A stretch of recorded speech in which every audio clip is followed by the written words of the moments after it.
Hi, I'm Tom Lydon, editor of ETF Trends here in Chicago at the Morningstar Conference, and I'm honored to be with a team from Invesco PowerShares.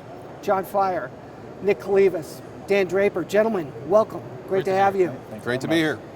So we have a lot to talk about in a short period of time, but first we want to talk about low volatility. And low volatility has been one of those smart beta ETFs that's gotten a lot of attention. John, walk us through why it's been so popular lately.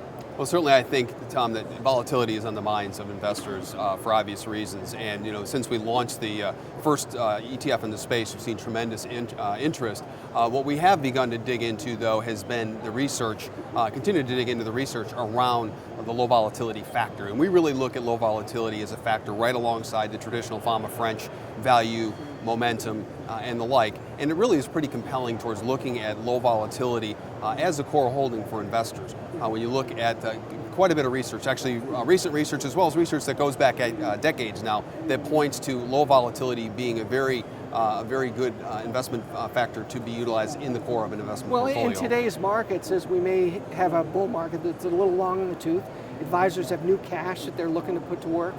They don't want to throw everything in at a top, especially when there may be correction in place. So is that helping, I think, with the assets moving in that direction? Absolutely. Certainly you look at the run that the market's been on, 5 of 6 years, double-digit returns, up annualized 20% since the market bottom in March of 2009. I think there's very much of a mind towards volatility management and really seeking to protect the gains that investors have. When we look at low volatility, it really is a story about two P's, participation and protection. And we feel like that's one of the reasons that many investors are gravitating toward this, once again, as the core of an investment portfolio.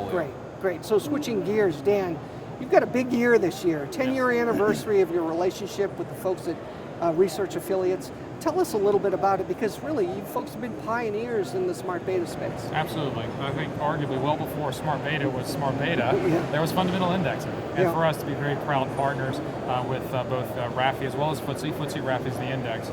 In 10 years, amazing story. When we look at the flagship product, which is the RAFI US 1000 PRF, nearly $5 billion of AUM, but more importantly for many investors, it's the performance. If you really look, top quintile performance according to Lipper since inception over 10 years, long track record, multiple market cycles, and importantly, the efficiency compared to comparable active strategies, 39 basis points management fee versus on average about a 1% fee for your average active fund.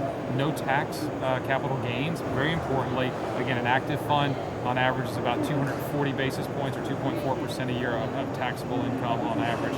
And then you really look at overall as an efficiency, being able to get in and out of the product, but increasingly we're finding people, moving from say the active world, looking for something more efficient, looking at PRF, looking at RAFI, and we're excited. It's 10 years, but it feels like it's the beginning.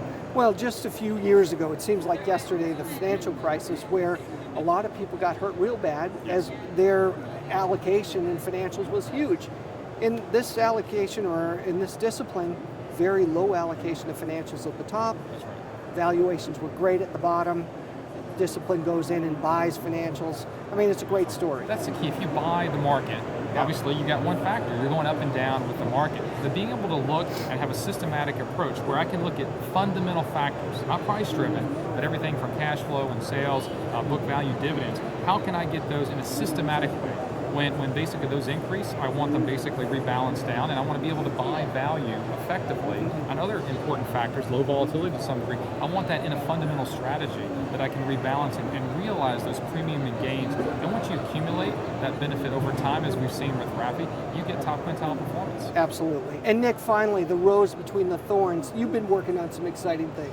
Yeah, banks. Banks are hot right now. People are into them because they're thinking the Fed's going to raise rates. They've been kind of down and out. They've got some good valuations, and so money's been kind of hunting there. And I think on top of that, they've kind of broken out technically, which has gotten a lot of attention. Well, with rising rates and the idea that when rates go up, banks are more profitable, that's the whole idea behind it. And although we've been talking about rising rates for a long period of time, it seems that Yellen's got her finger on the trigger and it may be coming soon.